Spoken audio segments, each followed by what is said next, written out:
Hola, mi nombre es Carlos Josué Guevara y soy el pastor y líder de Somos Eclesia. Somos la iglesia en todo lugar y quiero darte la bienvenida el día de hoy y darte las gracias por estar con nosotros. De nuevo, nuestro deseo es que puedas estar con alguien, que puedas compartir un momento de alimentos, un momento de amistad, un momento de coinonía, un momento de adoración y a la vez también poder compartir un momento para estudiar la palabra de Dios juntos y así poder ser la iglesia en todo lugar. Así que quiero darte las gracias por estar con nosotros el día de hoy.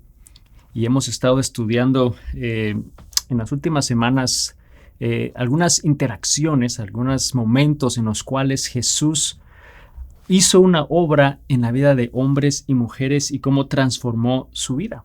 Pero en algunos de ellos hizo una pregunta específica si creían o no en él, en lo que les estaba diciendo, y en otras, sin necesidad de decirles lo crees, realmente en el interior a cada uno de ellos les retó a tener que creer en lo que les estaba diciendo. Y yo sé que hemos tenido momentos en la vida en las cuales hemos quizá dicho, sí, yo creo en Dios, yo creo en el poder de Jesucristo.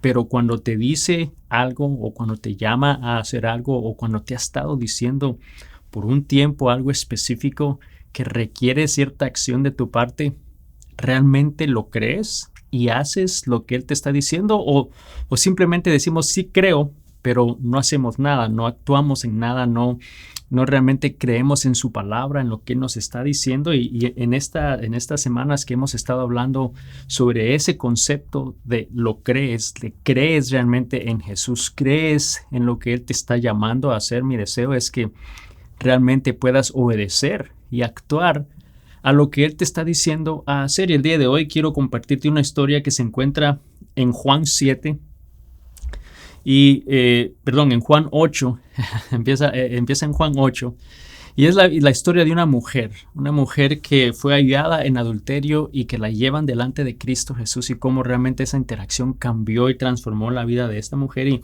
cuando vemos en el capítulo 7, al final de ese capítulo, vemos que Jesús había estado enseñando en el templo en Jerusalén y había estado enseñando la palabra del reino, y dice que entonces Él regresa al monte de los olivos, que está a más o menos una media milla de distancia de donde estaba el templo. Y dice en el capítulo 8, vamos a empezar a leer del versículo 1, vamos a continuar la historia a partir de ese momento. Dice: Jesús regresó al monte de los olivos, había estado enseñando en Jerusalén en el templo y había ido al monte de los olivos en la noche. Pero dice, muy temprano a la mañana siguiente, estaba de vuelta en el templo. Dice, pronto se juntó una multitud y Él se sentó a enseñarles. Y mientras hablaba, los maestros de la ley religiosa y los fariseos le llevaron a una mujer que había sido sorprendida en el acto de adulterio. La pusieron en medio de la multitud. Maestro, le dijeron a Jesús, esta mujer fue sorprendida en el acto de adulterio. La ley de Moisés manda apedrearla. ¿Tú qué dices? Vamos a detenernos ahí por un momento, vamos a analizar el pasaje, lo que está sucediendo, entendemos el contexto. Le había enseñado, regresa al otro día, la multitud se acumula alrededor de Él. Cuando dice que llega un grupo de fariseos, de maestros religiosos, podríamos decir, esas personas que analizaban e interpretaban la ley, ¿no? Que la enseñaban, y los fariseos eran las personas que entonces ya enseñaban a otros y se encargaban de la ejecución de la ley de alguna manera. Y entonces vemos que eran específicos, ¿no? Ellos eran conocedores de la palabra, conocían lo que la ley de Moisés decía, y dice que traen a esta mujer sorprendida en adulterio y la ponen en el medio de la multitud, en el medio del grupo de personas que estaban con Jesús, con piedras en mano. Yo me imagino, te imaginas acá, no dice cuántos, pero dice que era un grupo de ellos, quizás que iban con mochilas, con morrales, con piedras, listos para apedrear a esta mujer que había sido hallada en adulterio. Y le dicen a Jesús, ¿no? Bueno, tú sabes, la ley dice que debemos apedrearla. ¿Tú qué dices? Y parece un poco, no sé, redundante la pregunta, porque si ellos son los expertos de la ley, si ellos son los conocedores de la ley, ellos saben qué es lo que dice, ¿por qué le están preguntando a Jesús qué es lo que Él opina? ¿No? ¿Por qué le preguntan eso? Pero continuamos la lectura y nos damos cuenta del por qué le preguntan en el versículo 6. Dice, intentaban tenderle una trampa para que dijera algo que pudieran usar en su contra. Pero Jesús se inclinó y escribió con el dedo en el polvo. como ellos seguían exigiéndole una respuesta, él se incorporó nuevamente y les dijo: muy bien, pero el que nunca haya pecado, que tire la primera piedra. Luego volvió a inclinarse y siguió escribiendo en el polvo. Y quizás hemos oído eso antes, o esa historia antes, ¿no? Bueno, el que sea libre de pecado, que tire la primera piedra. Quizás lo hemos oído antes, quizás lo hemos usado antes, quizás te lo han dicho antes. Pero aquí, viendo y entendiendo lo que está sucediendo en la historia, nos damos cuenta que Jesús sabía perfectamente lo que ellos estaban tratando de hacer. Y por eso les responde de una manera muy increíble, ¿no? Es sorprendente la manera que Él lo hace, pero algo que vamos a ver en esta historia y que Dios va a hablar a nosotros es que no solo debemos creer en Dios y que Él puede perdonar nuestros pecados. Y si te pones a pensar por un momento, todo lo que Cristo te ha perdonado, y podemos decir: yo no creo que Él puede perdonar mis pecados, pero nos va a retar a creer un poco más allá y pensar y creer que Él puede no solo perdonar tu pecado, pero que puede cambiar tu historia, que Él puede transformar tu historia, que Él puede darte una historia diferente. Y lo vamos a ver cómo lo hace con la vida de esta mujer, pero hay 4 cosas que vamos a ver que en la forma que Él cambia la historia de esta mujer y cómo Él desea cambiar nuestra historia el día de hoy. Y lo primero que Él hace es empieza cambiando el tribunal. El tribunal es el grupo de personas que están acusando, que están diciendo o deseando sentencia, ¿no? en una persona hallada culpable, que en este caso ellos habían sorprendido a esta mujer, ya la habían hallado culpable. Era un grupo que estaba acusándole, ¿no? Y que estaban diciendo: merece morir, y que no es tratada realmente como una persona. No fueron considerados en quizás como ella se podría haber sentido al haber sido expuesta ahí en medio de todo. Simplemente era una evidencia que estaban llevando delante de Jesús. Y yo no sé si a ti te ha pasado eso antes, que quizás has sido expuesto públicamente por algo que quizás sí hiciste mal, o a veces somos expuestos y acusados de algo que quizás ni hemos hecho, ¿no? Y cómo eso te hace sentir cuando eso sale público, ¿no? La manera que te hace sentir cuando es expuesto y acusado públicamente. Yo creo que podemos entender cómo ella se podía haber sentido en ese momento, y la llevan delante de Jesús, pero dice que Él se inclina y que empieza a escribir con el dedo en el polvo. Y esa es una reacción bastante interesante. Es algo que llama la atención y debemos de notar, porque hay varias cosas que suceden en ese momento cuando Jesús hace eso. Una de las primeras cosas que hace es que desactiva la presión pública, ¿no? Esa presión de tener que responder o hacer algo. Al Él inclinarse y empezar a escribir, quizás como que detiene un poquito el tiempo, ¿no? Y de alguna manera desactiva esa presión. Otra cosa que hace es que cambia el enfoque, cambia el foco de la mujer hacia los acusados, a tener que esperar a lo que ellos están deseando hacer, y crea un momento de conciencia para poder hacerles ver realmente lo que está sucediendo. Y entonces vemos que él cambia un poco el foco. ¿Cómo es que Él cambia el foco? Bueno, al Él escribir en el suelo, y la verdad es que la Biblia no dice claramente qué es lo que Él estaba escribiendo en el suelo, pero hay opiniones, hay comentarios, hay teólogos que han dicho que, bueno, una de las razones o una de las cosas que él pudo haber escrito era quizás los pecados de esas personas que le estaban acusando, ¿no? Esta mujer fue culpable de adulterio, pero fulanito, este es tu pecado, fulanito, este es tu pecado, o estos son tus pecados. Y quizás pudo fácilmente, o podríamos asumir que Él pudo haber hecho eso. Otros piensan que quizás escribió parte de la Torá, ¿no? De la ley de Moisés, donde menciona quizá Levíticos 20:10, donde dice: cuando alguien es hallado en adulterio, pues ambos deben morir, ¿no? O quizás Deuteronomio 22:22, que dice: cuando alguien es hallado en adulterio, ambos son culpables, ¿no? Y quizás la pregunta que les pudo haber escrito ahí es: ¿dónde está el hombre que fue hallado en adulterio? ¿Por qué está solo la mujer aquí, ¿no? Vemos que pudo haber quizás escrito algo similar para crear conciencia pública de lo que estaba sucediendo. Algunos rabinos usaban actos simbólicos para generar realmente conciencia y hacerle ver a las personas un concepto bíblico. Pero ¿cómo fue entonces que aquí cambió Él ese enfoque? Él cambió el foco de la mujer a la multitud, a las personas que le estaban acusando, a ese panel de tribunal que estaba alrededor de ella.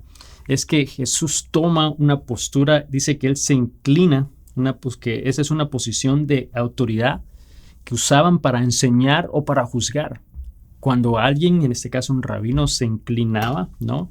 Esa era una posición de autoridad, era algo que decía, yo tengo autoridad para enseñar, para juzgar. Entonces vemos que Jesús toma una postura de autoridad y en ese momento empieza a cambiar entonces el panorama, cambia el tribunal.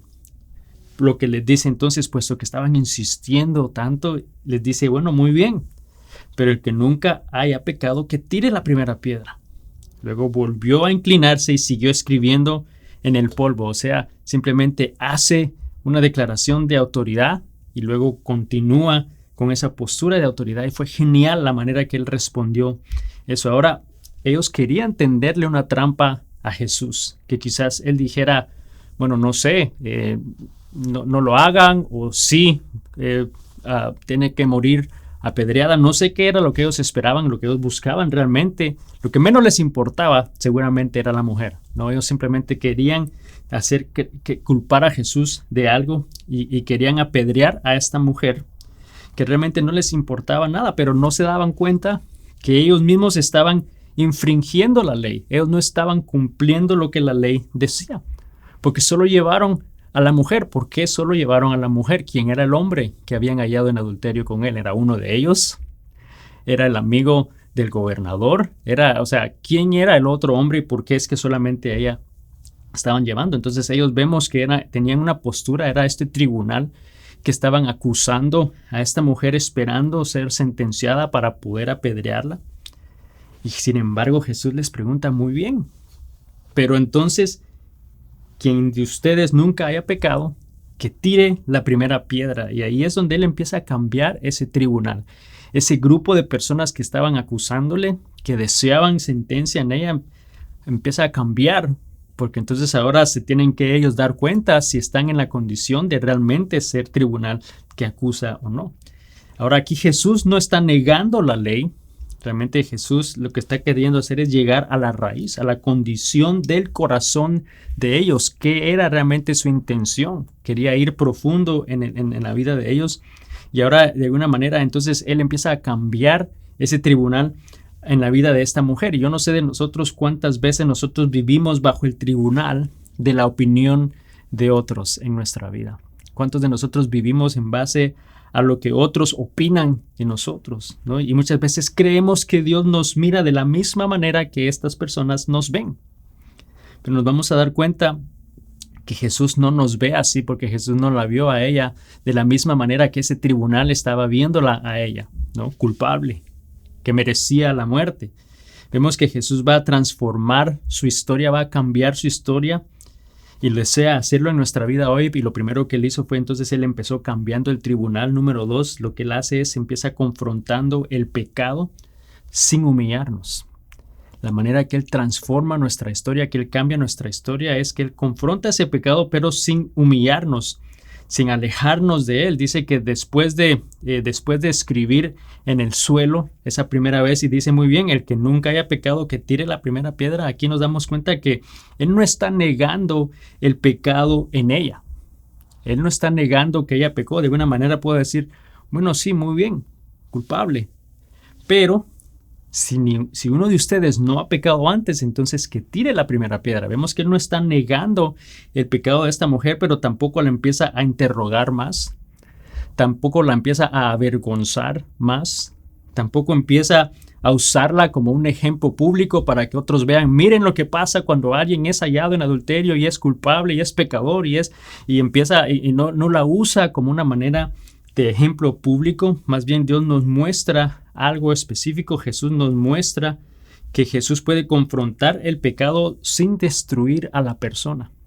Jesús puede confrontar ese pecado sin destruir a la persona, así como lo hizo con ella. Ella quizás esperaba que Jesús la acusara, que Jesús la condenara, que Jesús la humillara más, no sé, que quizás la usara, la avergonzara más.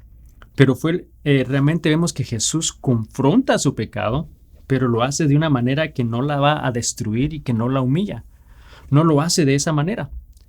Dice entonces que Al oír eso, dice el versículo 9 de Juan 8, si continuamos la lectura, dice Juan 8:9, dice, al oír eso, los acusadores se fueron retirando uno tras otros, comenzando por los de más edad, hasta que quedaron solo Jesús y la mujer en medio de la multitud. Vemos cómo él cambia ese panel que le acusaba, ¿no? Ese tribunal. Se fue yendo uno por uno, y se quedaron solo ellos. Cambió completamente el tribunal que acusaba a esta mujer.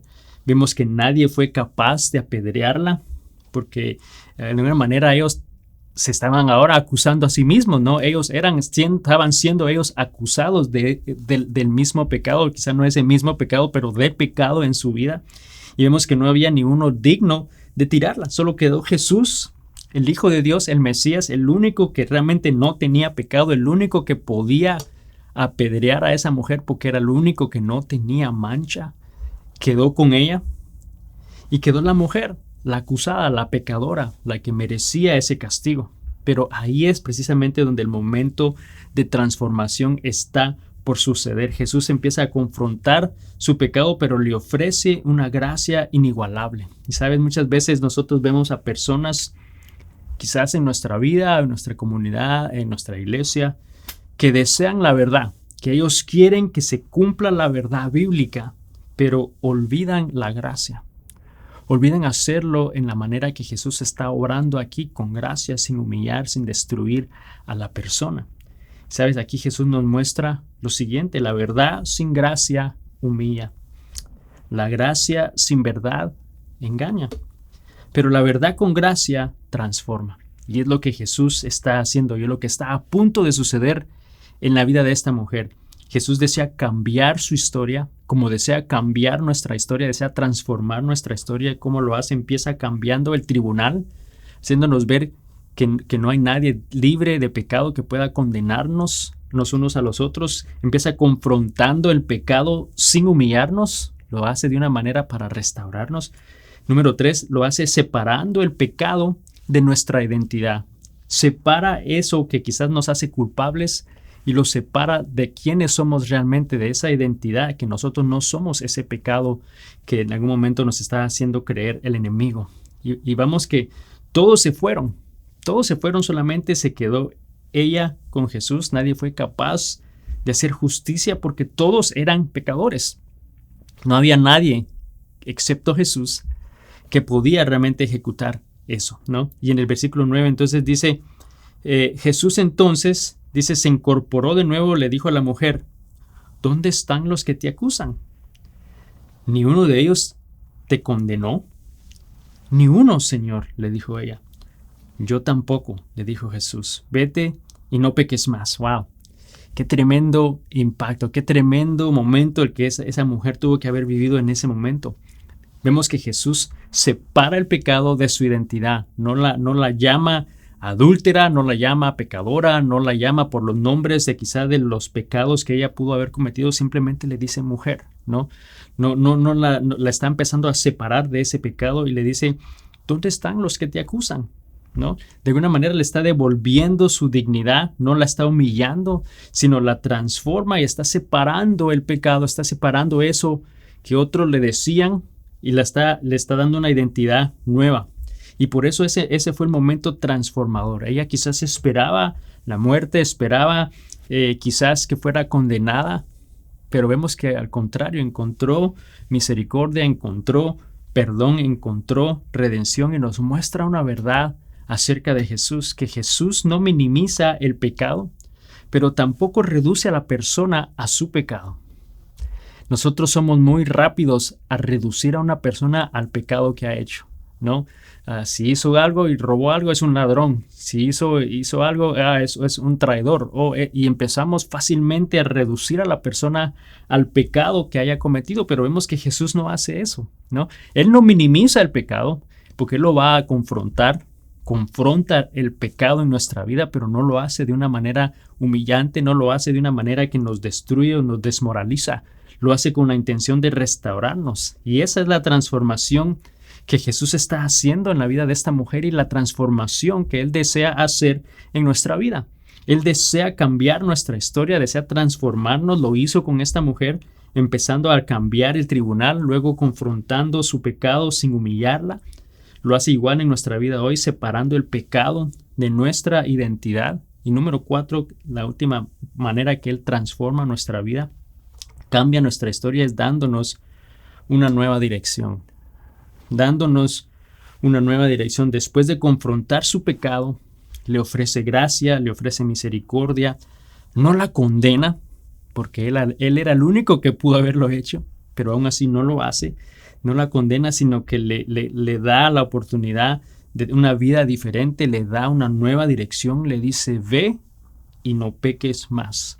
Le está dando una oportunidad a una vida diferente, ¿no? La está transformando, tiene una nueva identidad. Ese tribunal que la condenaba, y le estaba acusando, había cambiado completamente, en el cual estaba solamente él, el único digno de condenarla, y le está dando una nueva identidad, le está diciendo, vete y no peques más. Pero fíjate el orden en el cual Jesús hizo las cosas. Primero no la condenó y luego le dio una nueva identidad. Y sabes, eso es clave porque nosotros muchas veces oímos lo contrario. Oímos, cambia y entonces ven, ¿no? O cambia y entonces te acepto, cambia y entonces te recibo, no cambia y entonces te perdono, cambia y entonces creo en ti. Nos damos cuenta que Jesús no hace eso.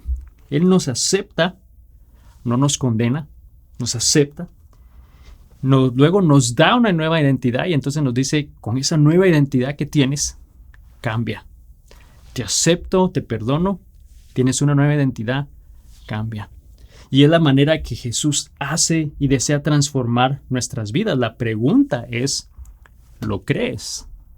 ¿Crees que Él puede transformar tu vida después de haberte perdonado? ¿Que Él puede transformar tu vida después de no condenarte? Porque muchas veces pensamos que es que eso no puede ser suficiente, no puede ser así de fácil que Jesús haga una transformación, no puede ser así de fácil que Jesús haga un cambio en nuestra vida.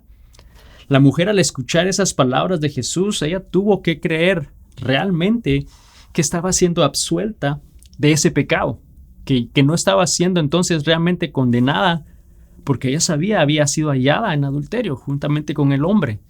Pero ella tuvo que creer que Jesús realmente la estaba perdonando, que Jesús la estaba restaurando y que le estaba dando la oportunidad y tenía la oportunidad de una vida nueva, una vida transformada. Ella fácilmente pudo simplemente ignorar lo que Jesús hizo o no creerle o cuestionarle, pero ella tuvo que creer. Y sabes, muchos creen en un Jesús que perdona, pero no creen en un Jesús que transforma. Muchos pensamos, sí, Jesús puede perdonarlo todo. Pero ¿por qué se nos hace difícil pensar que Él puede entonces transformar todo? Aún el peor de los pecadores, podemos ver que Jesús puede transformar. Y quizás tú el día de hoy o a tu alrededor vemos, o quizás tú estás atravesando una historia similar, quizás historias rotas, historias que el enemigo ha entrado y ha hecho cosas en nuestra vida, o matrimonios heridos, familias destrozadas, pasados complicados, quizás luchando con identidad, entendiendo lo que Dios desea en tu vida. Y sabes, la pregunta no es en qué has fallado, ¿no? O cuál es tu pecado. Creo que esa no es la pregunta que debemos hacernos. La pregunta es, ¿lo crees? ¿Creemos realmente que Jesús puede cambiar nuestra historia? Que Él puede escribir una historia nueva sobre el polvo de nuestro pasado, sobre el polvo de lo que quizás otros te han condenado, de lo que quizás has vivido. ¿Crees que realmente Jesús puede cambiar tu vida? Él desea transformar tu vida, Él desea cambiar nuestra historia el día de hoy. ¿Sabes? Jesús transformó la vida de esta mujer. No sabemos porque en la Biblia no menciona nada más de lo que haya sucedido con la historia de esta mujer, pero lo que sí sabemos es que Él la transformó, le dio una nueva identidad, le dio una nueva historia, porque cambió el tribunal que le acusaba y que el día de hoy también está cambiando ese tribunal en tu vida, que Él tampoco te está acusando. Él desea confrontar el pecado en tu vida, pero sin humillarnos, sin destruirnos, sin rechazarnos, sin alejarnos. Él desea confrontarlo Y lo que Él hace es que Él separa el pecado de nuestra identidad, nos hace ver que eso que hemos hecho, que eso que quizás los errores del pasado no declaran ni dicen quiénes somos hoy, porque Él desea darnos una vida y una nueva identidad y desea darnos una nueva dirección, desea darnos un cambio, desea transformar nuestra vida. Y quizás tú el día de hoy te sientes en medio de un tribunal acusador, en medio de un tribunal, un grupo de personas que quizás te acusan, te juzgan por lo que has hecho, te sientes expuesto, te sientes acusado, te sientes culpable, te sientes sin salida. Pero déjame hacerte esta pregunta, que es la misma pregunta que quizás le hizo sin hacérsela a esta mujer. A ella se lo dijo: ¿dónde están los que te condenan? Y quizás no has oído directamente eso el día de hoy, pero te puede estar diciendo: ¿dónde están los que te condenan? Los que son libres de pecado. ¿Dónde están? Y como la respuesta es, pues no hay nadie libre de pecado excepto Jesús, también Él te está diciendo: pues yo tampoco te condeno. Así que vete y no peques más. Nos está dando la oportunidad de realmente transformar nuestra vida, de cambiar nuestra historia. La pregunta es: ¿lo crees? ¿Crees que Él puede perdonar tu vida? Y sabes, el perdón es el principio de lo que Él desea hacer. Creer que Él puede transformarnos, esa realmente es lo que va a cambiar nuestra vida y la dirección de nuestra vida el día de hoy. Así que déjame hacerte esa pregunta nuevamente. Quizá tú te sientes culpable, acusado, sin salida. Jesús te dice: ¿dónde están los que te acusan? Que el primero que te acuse sea el que sea libre de pecado. Y al igual que en la historia de esta mujer, no hay nadie que tenga esa capacidad para hacerlo. Solamente Jesús puede condenarnos de esa manera, pero Él aún así nos está ofreciendo misericordia y te ofrece misericordia el día de hoy. Te dice: yo tampoco te condeno, pero vete y no peques más. Ese acto, ese mandato de vete y no peques más es una manera de reconocer y aceptar el perdón. Aceptar lo que Cristo te está diciendo, pero realmente vivir en una dirección opuesta. Vete y no peques más es una dirección opuesta a lo que quizás has estado viviendo en tu vida hasta este momento, pero Jesús hoy te está dando la oportunidad de transformar tu vida, de cambiar tu historia, haciéndote una misma oferta. ¿Crees que Él puede no solo perdonar tu pecado, pero que puede también cambiar tu vida? Yo creo que el día de hoy, si tú en tu corazón crees que Él lo puede hacer, déjame decirte que Él desea transformar tu vida y darte una nueva historia que va a ser de bendición para honra y gloria de su nombre.